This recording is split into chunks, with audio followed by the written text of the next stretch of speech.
Vamos a las noticias de economía con Jorge Hurtado. Y Jorge, vamos a empezar este especial de economía como cada viernes para hablar de la devaluación de las monedas emergentes, especialmente las de Latinoamérica.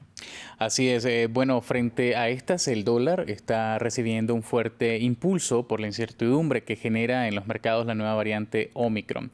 En Latinoamérica, el peso colombiano se ubica entre las monedas más devaluadas del año, seguida del peso argentino, el sol peruano, el peso chileno y el peso mexicano, mientras el reais brasileño muestra leves signos de apreciación.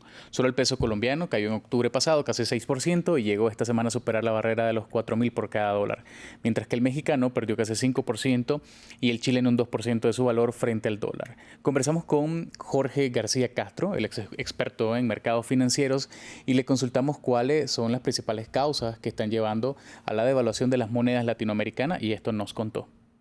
Cuando caen las tasas de interés en Estados Unidos, se incrementa el apetito por acciones y por otros activos de riesgo, como por ejemplo instrumentos de deuda de soberanos emergentes como Colombia, México, Brasil, y sobre todo si se ensancha o se amplía el diferencial entre los rendimientos de ese tipo de instrumentos con respecto a los rendimientos de la deuda soberana estadounidense. Una vez comienzan a corregir al alza las tasas de interés en Estados Unidos y comienza a cerrarse ese diferencial entre rendimientos de deuda soberana de, por ejemplo, emergentes con respecto a la deuda soberana estadounidense, pues los diferentes agentes del mercado comienzan a liquidar o cerrar posiciones en ese tipo de activos de riesgo, lo que genera una fuga de capitales de estas economías emergentes y genera a su vez fuertes devaluaciones en el corto plazo de esas divisas con respecto al dólar estadounidense. Adicionalmente, esa liquidación masiva de posiciones en ese tipo de instrumentos o activos considerados activos de riesgo también se lleva a cabo cuando se incrementa la aversión al riesgo, es decir, disminuye el apetito o la tolerancia por activos de riesgo. Actualmente en Estados Unidos se espera que las tasas de interés suban más rápido de lo que se esperaba a inicio del año 2021. La nueva variante COVID puede extender o acentuar aún más esas disrupciones en las cadenas de suministro. Muy bien, y en los últimos meses los mercados emergentes han sido sacudidos por varios factores. Cuéntenos de eso.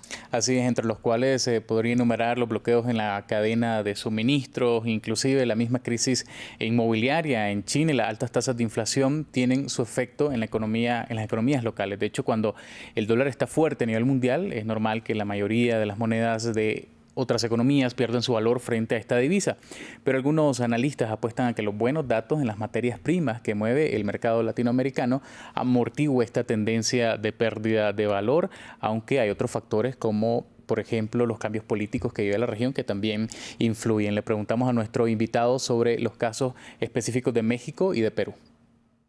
El peso mexicano durante buena parte del 2021 había logrado mantenerse fuerte, principalmente porque México estaba logrando atraer y retener capital debido a los rendimientos de la deuda soberana denominada en pesos mexicanos mucho más atractivos que, por ejemplo, aquellos asociados a la deuda soberana denominada en soles peruanos o denominada en pesos colombianos, teniendo en cuenta adicionalmente que la calidad crediticia del soberano mexicano actualmente es mucho mejor que la del soberano colombiano.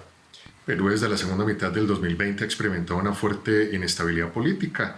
Este año se posesionó como presidente el otrora candidato de izquierda Castillo, con unas promesas de campaña que ponen bastante nerviosos a los mercados. Entre ellas, por ejemplo, convocar una asamblea constituyente, que Perú retome el control de sus recursos naturales, incrementar significativamente el gasto del Estado, renegociar los tratados comerciales, cambiar las condiciones respecto a las relaciones que hay con las transnacionales que tienen presencia en el país.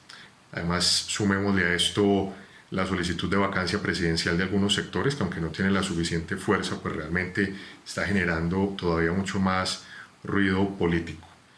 Un agradecimiento a usted, Jorge, y a nuestros televidentes. Sigan en France 24.